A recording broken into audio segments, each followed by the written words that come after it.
Make another journal entry. The alcohol wash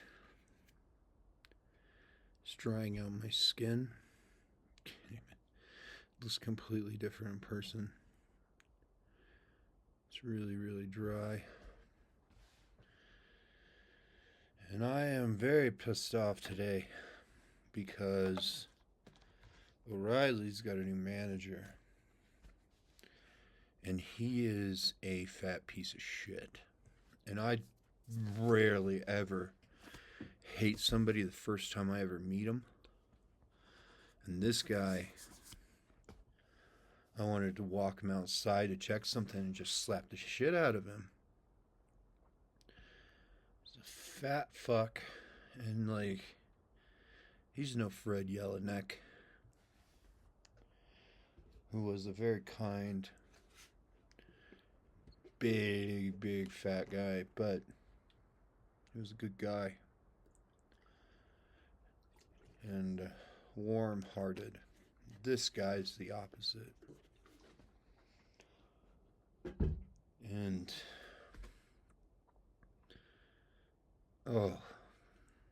I haven't hated somebody in a long time. So I've been very mad today after encountering this fuck. What the hell is he even doing here? He doesn't belong here. These people, they come in and they think that this is industry, and this is not even remotely close to a consistency. People have to come together here. If we don't come together and function together, this place collapses. And there are people pushed in and out, and I'm just looking at him and I'm thinking this world is going to dry you up. Either you're going to learn or you're going to be going real quick. And there's some good dorky motherfuckers that just are weird as hell looking. And I would take any of those people, those weirdos,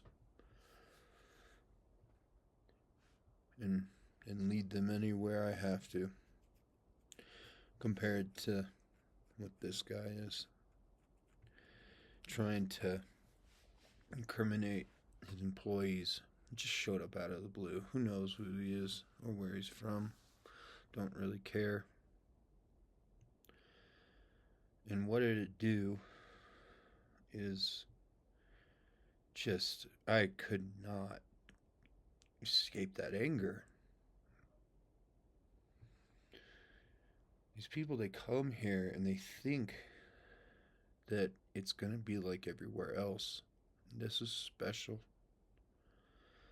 And you encounter the few that really understand it. And I'm at Dollar Tree, standing in line, and this weird kid is playing with the foam tubes. Those, whatever they call them for a swimming pool. It's a giant long spaghetti noodle or bocconcini. Whatever that's, I think that's what it's called, bocconcini, but it's basically that. And he's playing with one. That finally lightened my mood a bit. And I look at the lady and I say, you must be surrounded by chaos all the time. And I'm so envious of her to get to be around really unique children. And she's talking to me, but she's looking at the girl next to her and emphasizing how lucky they are to be there.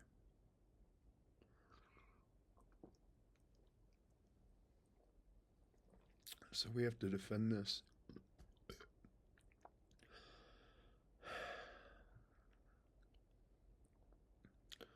We have to defend this. And I don't like that darkness. So I ended up, for the first time in months, maybe even years, it's been about a year and a half, that I found a Porsche Hot Wheels. And I've been considering this one because it's really strange. It looks like a negative. It doesn't even have wheels.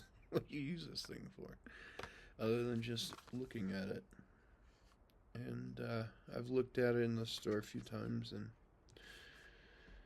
today just happened to be the day where I'm willing to buy 3 Hot Wheels. Because look at this Cinque. What the fuck?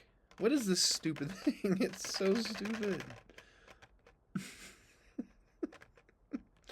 The Zonda Cinque is... it's the coolest, and if you were to buy a Zonda, and Horatio Pagani emphasizes that if you're gonna buy one of his cars, they have all the patterns, everything, for all the developments of the Zonda to the Huayra to what's the new one? Utopia, I think is what the new one's called. That's his final work. Probably we won't get to have another car from him, but the Zonda Cinque, it uses as its foundation, its chassis and everything. It's got a really cool texture to it. You can see the texture on the body where it actually looks like carbon fiber.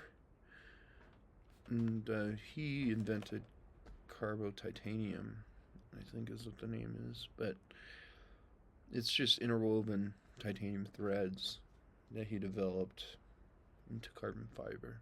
And so when it comes to the Zonda, the Cinque is the epitome because it uses the same platform chassis and other developments for the Zonda R, which at that time was the lap record holder for the Nordschleife. And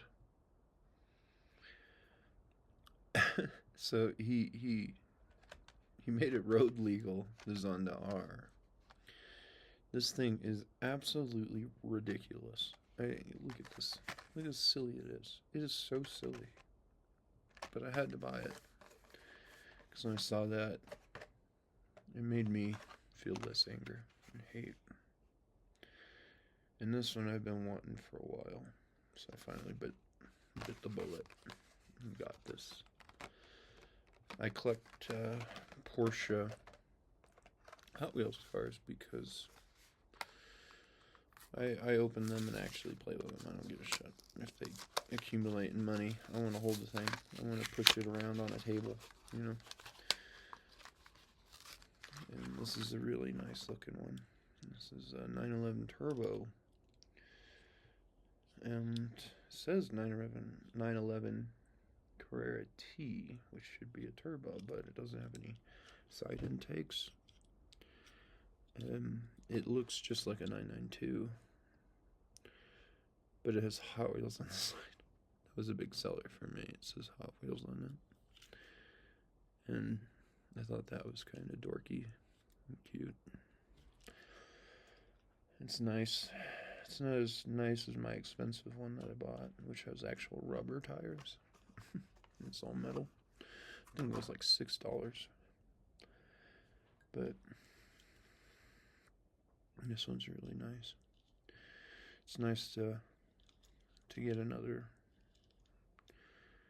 Porsche Hot Wheels because it's just, I don't know what it is.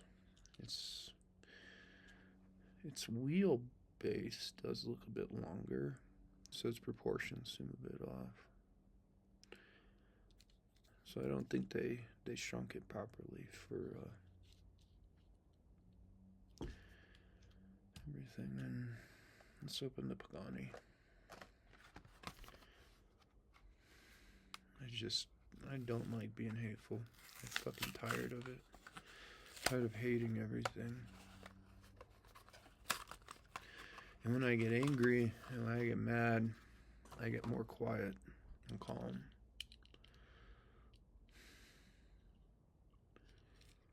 This is so stupid. This is so stupid. It's just, really? Why? Why is this a thing? Just make a real Chinquay. I want a real Zonda. I don't want this ridiculous thing. And then look at the textures on it.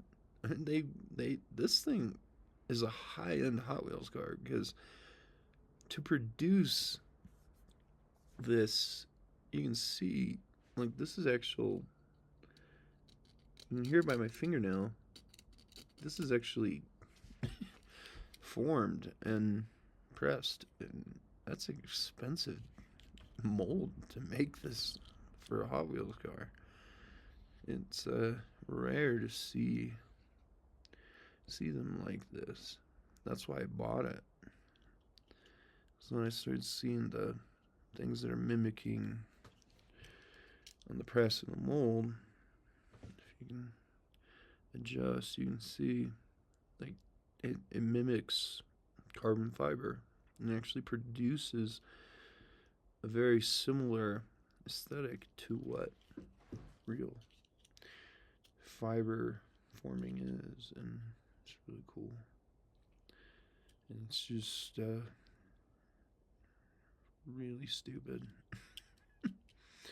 They even went out of their way to try an impression for exhaust pipes, and it barely pulls it off. So the Chinquay Zonda has a balanced exhaust system for its weight displacement, for the polar moment of inertia. And you can see 4 tubes in there. That's, yeah, Horatio Pagani is a really cool guy. That's why I know his name. I like him. Probably don't need to open the, call it the clip. And the Porsche 911 Carrera clip. I don't know what it is. It doesn't have wheels. It's like a keychain or something. You could probably hide something in there if you could take it apart. That's where you would hide your most valuable information. In plain sight. Make it really obvious. Nobody will suspect it. 2023. All these other ones are 2025 marked. So this is almost, what is it, 3 years old? Versus the other ones that are copyrighted to 2025. And I don't know. It was really just this one I got excited about because I haven't seen a base model Porsche in a long time. And it's supposed to be a turbo, but I haven't kept up with Porsche lately because the 24 hours of the Nürburgring banned Americans from watching it. So that is something I always thought would never happen, because they've always given that race out for free to people to watch it in a way every single year. Well, I did, for about 11 years after I learned about that track, to watch that race and have a good day. Just, yeah, it's a day of drinking, binging, but at the same time, it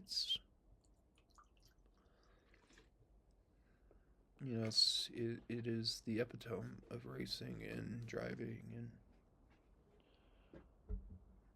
there's nothing better than it. And I thought it was a world thing, because the Nordschleife is where camber was developed in vehicles to understand how to not crash on a curve, how the pitch and camber of a road will smooth out the differential of friction coefficients between the inner and outside of a tire, and the differential of a drivetrain too. It's just the foundation of all of it. And I wasn't able to watch it last year, and that really hurt my feelings. It's just like one thing after another now. It's just building and building and building. And I don't want to. It's like I'm a better person than the hate that I feel. I'm not going to use it. But when people know that you won't, is when they try to take advantage of it. I can hate people. And the wind's stirring up again. 3 fucking months now. It's getting close to 3.5 months of just wind. I can't go and fix the pipe. That weighs on you. And having, just these people that come in, it's no different than hating on the Hispanics, where that their issues, they are dragging them along with them, and you call it, what do you call that package or whatever?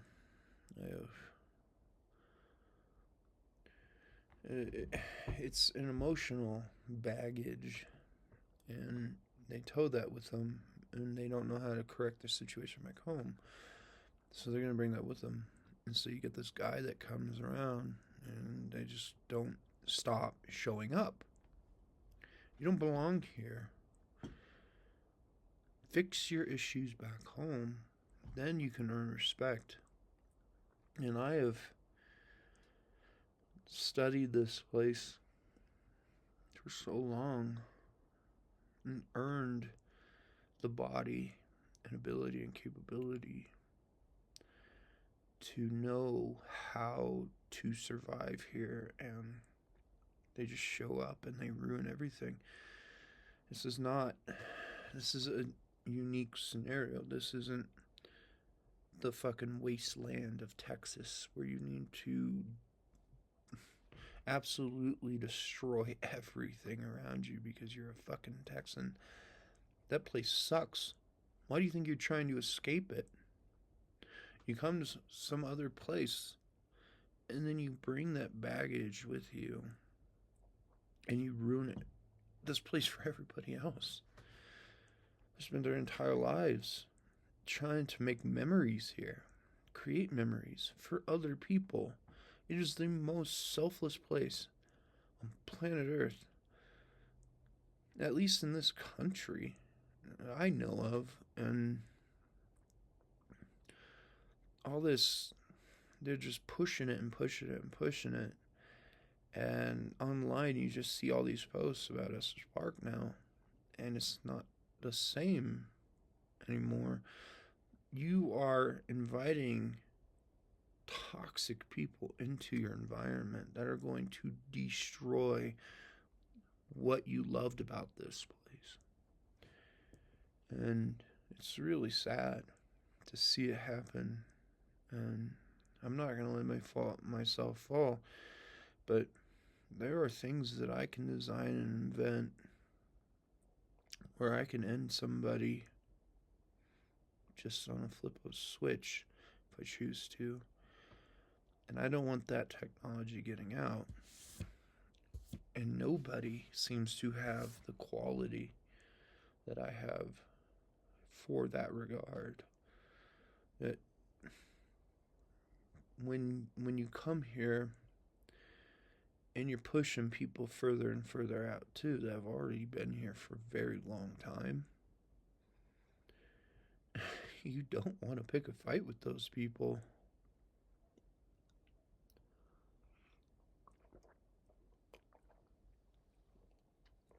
Because it always goes back to the forest fires. And those fires hit. They were surrounding this town. And I was the only person unwilling to leave. And everybody was gone. And they claimed to love this place so much. Why weren't they fighting?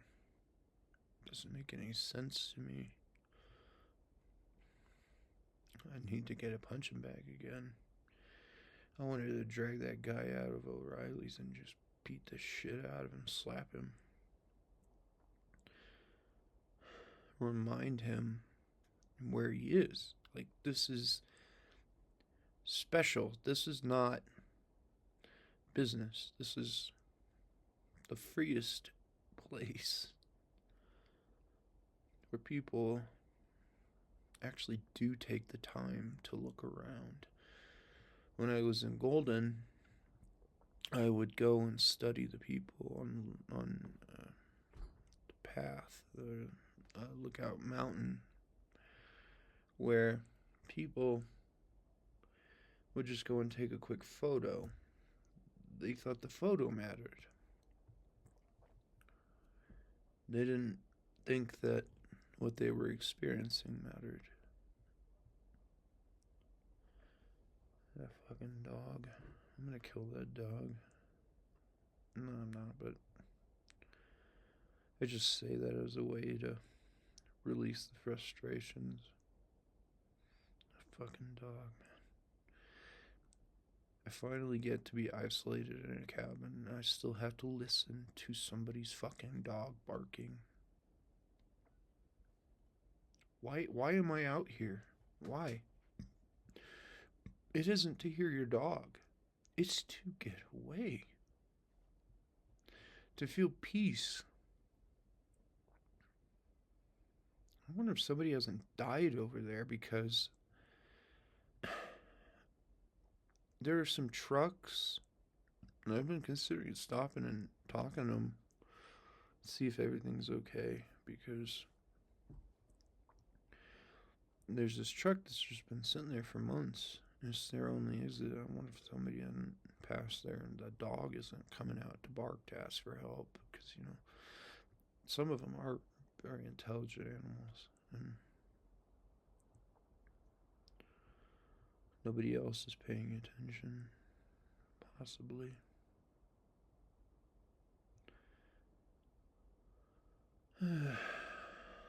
What to do?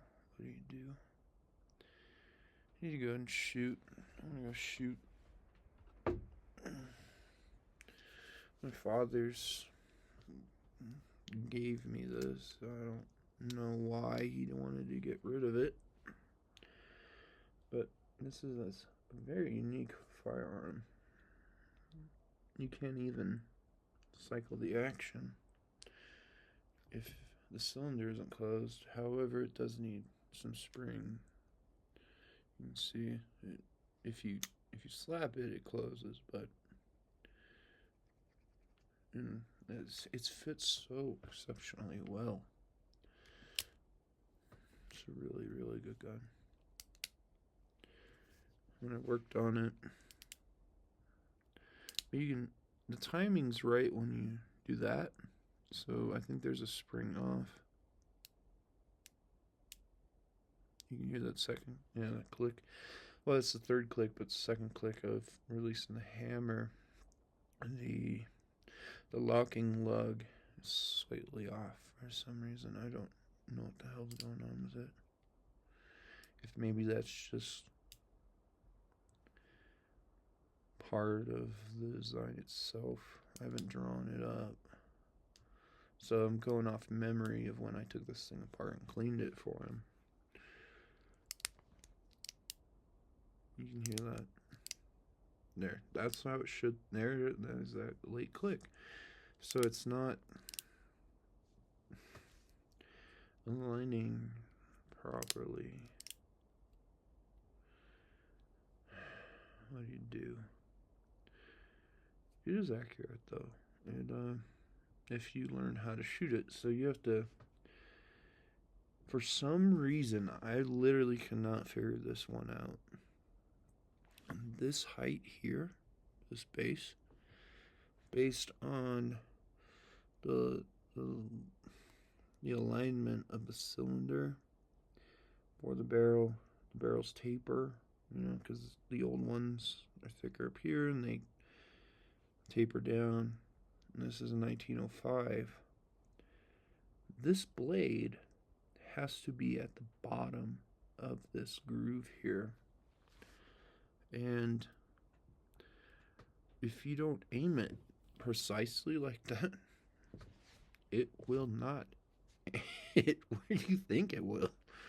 And it should be equal. So this here is the same height as the base of the blade.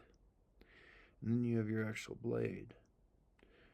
But for some reason, you have to aim it like this for it to hit. And the only resolve I can think is that because of the cylinder gap is adding a thrust outwardly on the center of mass, that as you fire, the bullet hasn't left yet. The bullet's traveling. Now there's gas expanding through the cylinder gap that is adding thrust to the handle, and I can't resist it because this handle is so small. It is not, I mean, my hand fits on it, but this gun would be great for like someone that's 5.5 feet tall, or even 5 feet tall. Like this would be great for a female, a small woman, a very petite woman. It would be fantastic for her. And action is absolutely the smoothest thing that you can imagine. I mean, it's perfect, but so that's where Smith & Wesson gets their namesake from, is having smooth actions. Let's see if it clicks in, because it was doing that. If you do it slowly, see, I have to constantly shake the damn thing. Luckily, it has the heaviest action I've ever felt in a firearm.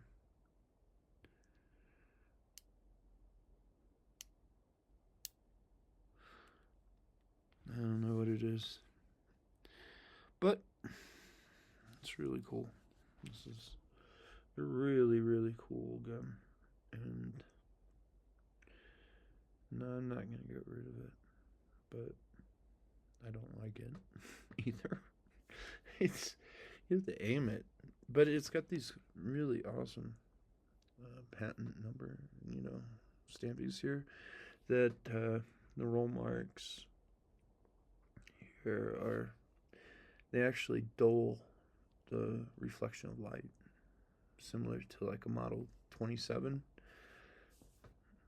and it's beautiful fit and finish. And you can see the pin, and I am not used to this. I don't like it. I like the Dan Wesson where I can grab it, pull it with one hand. Needs to be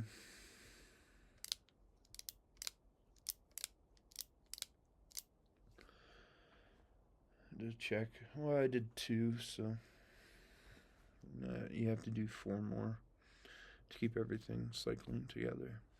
And so the wear is consistent if you do that. Might go out and shoot it some more. It's still safe. I mean, I'm pretty sure the cylinder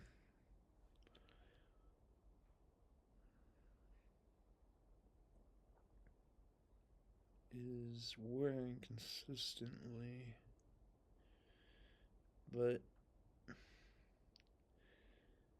there's an internal groove, and that could be just from combustion, or I'm guessing somebody was shooting really hot loads out of this for a while.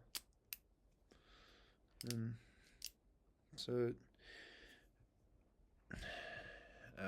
I would prefer 125 grain rounds for this rather than these. These are cowboy loads though, and it's the cowboy action. So these are pretty light. They're not going to hurt the firearm. They're 148 grain. That's a weird. At 850, that's not bad. Yeah, low pressure, low inertia. They're decently accurate actually for being this. Because at 15 yards, I was able to hit in between. So I shoot at this pan, this like old aluminum shit fucking pan. That thing is awful. So I shoot at it, and it's honky tonk for sure. But I was able to put a bullet in between two other rifle rounds in the pan, so it's plenty accurate. But when it comes to revolvers as well, you got to worry about the timing, the ratchet alignment, everything is just they're very complex things, and we take them for granted. We pretend like they're so reliable, but the truth is they're one of the most complicated firearms ever designed, and I think that's why people love them so much. It's because of that. The alignment, the timing, the ratchet, the arm and hand, the whole drivetrain. It's very complicated, and they're nice though. It's a really cool gun. It's just the handle is so tiny. If I had a child, this would be the gun that I would train them on. I'd give them this thing.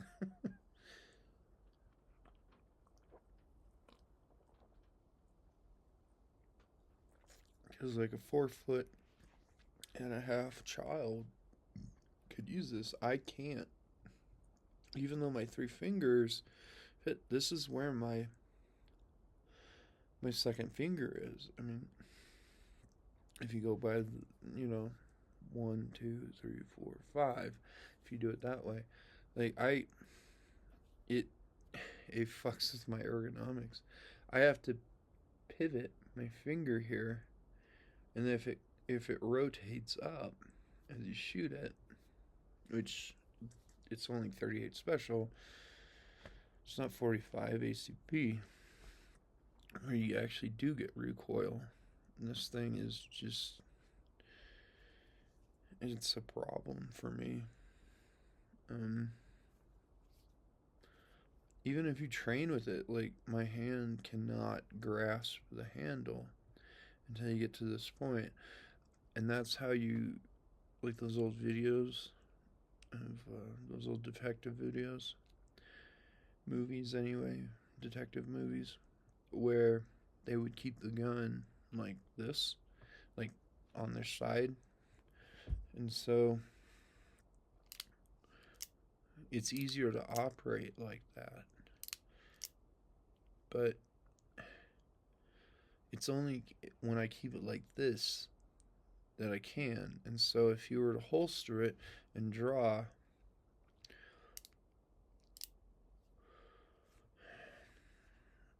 I don't know. I thought about making a modified handle for it and getting rid of these pearls, but these are real shell. This is beautiful mother of pearl. It's really, really nice.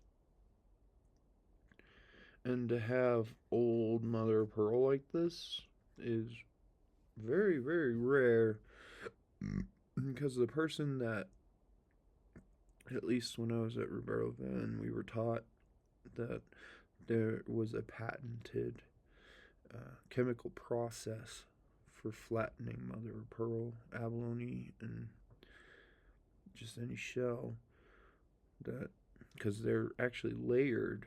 This is thick. I mean, it's not fit perfectly though. There's grooves here and here. It's not fit perfectly. It's not flush. But the fitting there is decent. But look at the cylinder. You only need a cylinder lockup when it's back and when you pull the trigger. So it's still wobbly, and that's not good. You don't want that.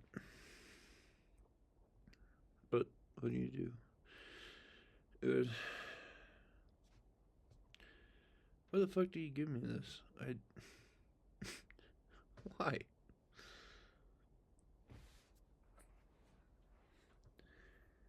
It's a cool old gun, but at the same time, when we look down the barrel,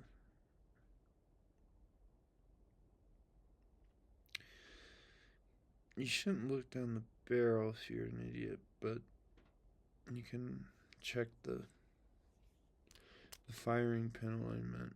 Make sure the barrel is still in line with that. The firing pin outlet. That's what they even call it. I don't know. I just hate this grip. I can't use it.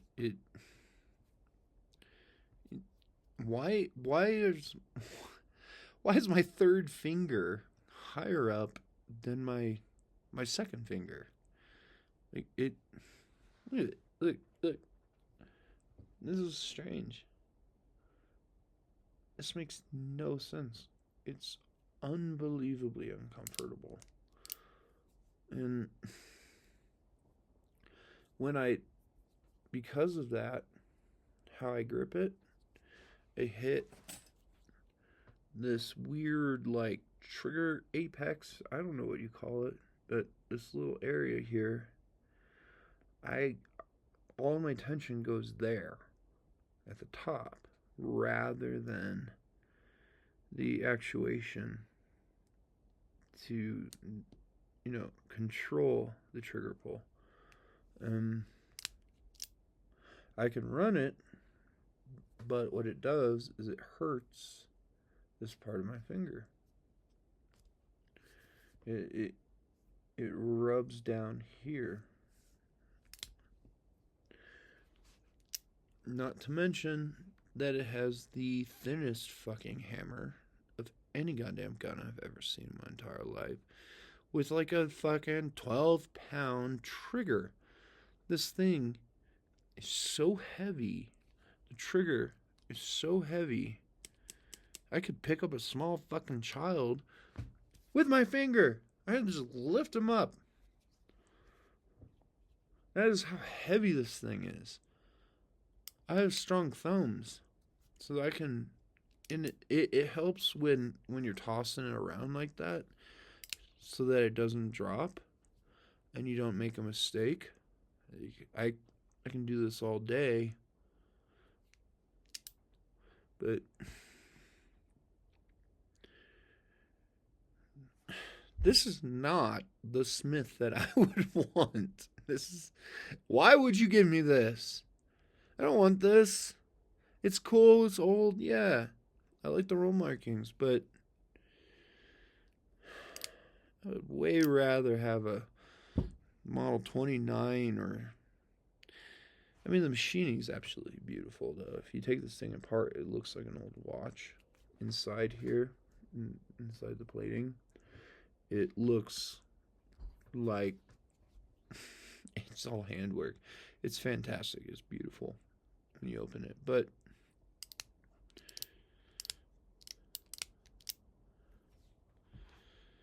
maybe I'm just not smart enough to step up my game.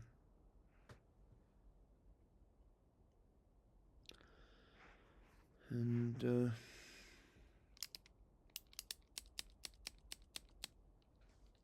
so that's another thing.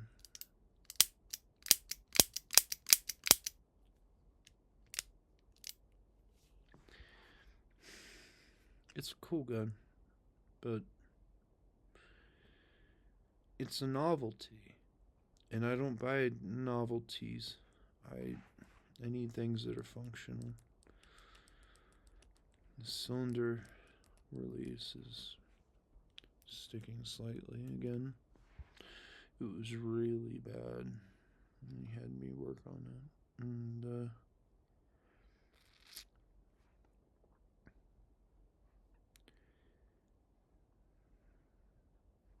it's weird. Why would that be marred up?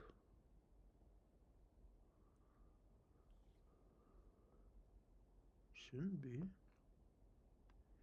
It's all in alignment.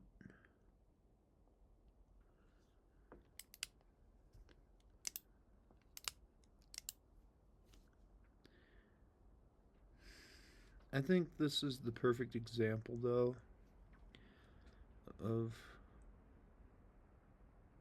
it's not over engineered, it's just engineered well, is what it is. Everything has a purpose. So when you look at the hammer, this little piece of ass, this little asshole here, this fucker, he can break if the timing's off. So they engineered a way to actually replace the firing pin. But look at look at the angle of it. How strange is that? You can see that it's pointing upwardly, so that as it drops, when it hits, it sticks out in a line with the fucking fly. Like, it's just perfectly aligned with the primer. It's really interesting.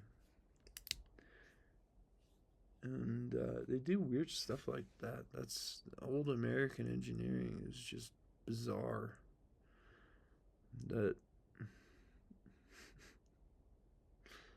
it's really cool at the same time, but it's an unusable firearm. I need something that's functional. I would not bet my life on this gun.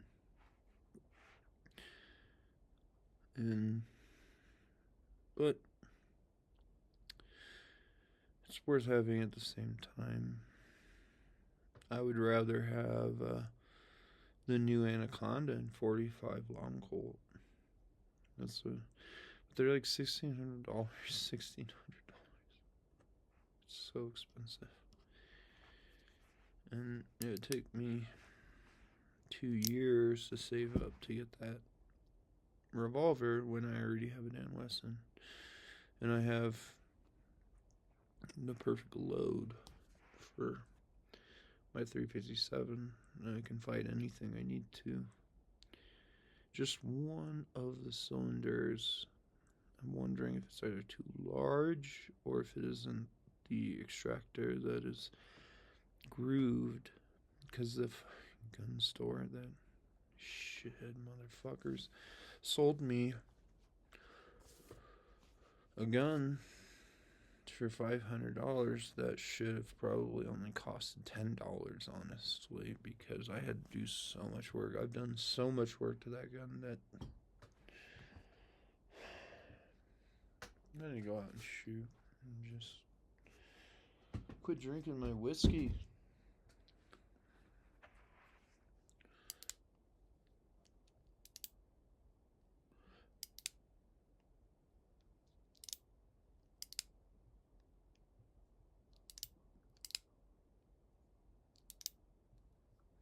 Now it's running. It needs to be worked. Yeah, my father doesn't keep up. And that's why I don't give him my oil anymore. He's, oh, I'll take that oil. Fuck you.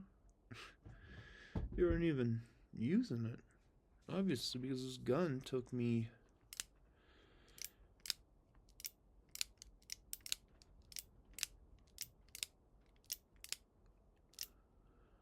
a long time to get this thing functioning properly. Now you can hear it. You gotta keep it working. Try to tell him how to use it. Doesn't listen to anything. He just he's a blind buffoon.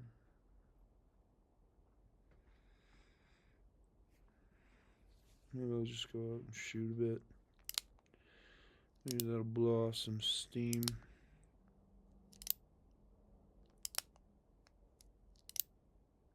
When I originally worked on this, I almost ruined the tendon in my thumb from working it because it's right here. That's the only way that I can actually operate it consistently. If I use my thumb, I'm out of the inertial frame, I suppose would be the term. My hands, because I have to use a larger thumb, and this is smoother, quicker, and more efficient. Damn near ruined my thumb. It took like 3 weeks for my thumb to heal from cycling this thing to check it, and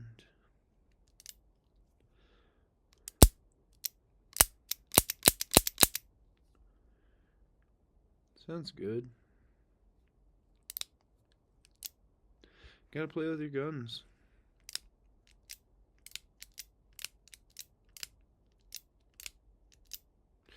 How long it took me to do that? Because there's your seats there. You have to push it back so you can see there's a little bit. That's when you pull the trigger and drop. Took years of training to be able to do that smooth. Because otherwise you'll damage the sear, or it could drop and be on a live round, and you don't want that to happen either.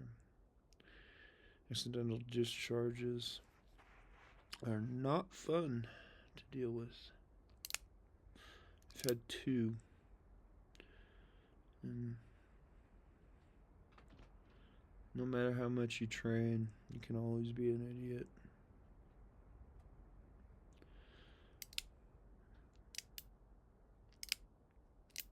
See? No matter how, but even if you run it quickly, well, there, see? Touch the cylinder. Then the lug locked up. So something's off with the arm, hand, or ratchet.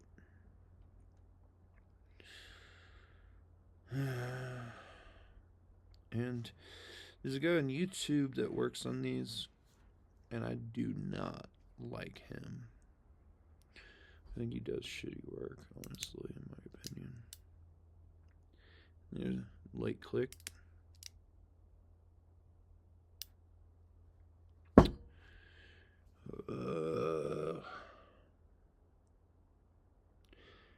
Might as well oil it again.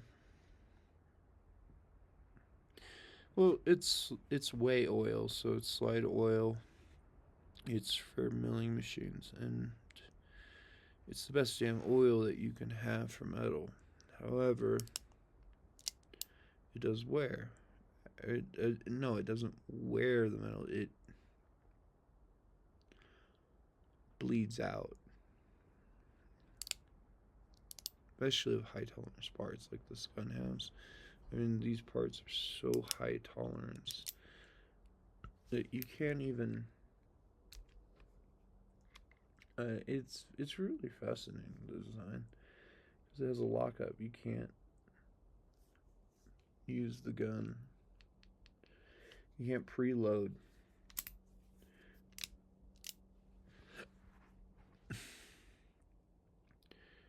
And ideally, for a fighting gun, I would not take this to war. You would want to be able to preload the trigger, reload, and then have your emergency rounds. And they're called emergency reloads, or I forget what they're called, tactical reloads, whatever, where you just put one or two rounds in because it's easier to do this than it is to do this. Like I can't form my hand to hold 4 rounds.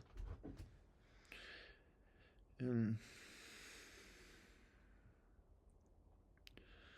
it's been 50 minutes. I don't know why I'm still talking.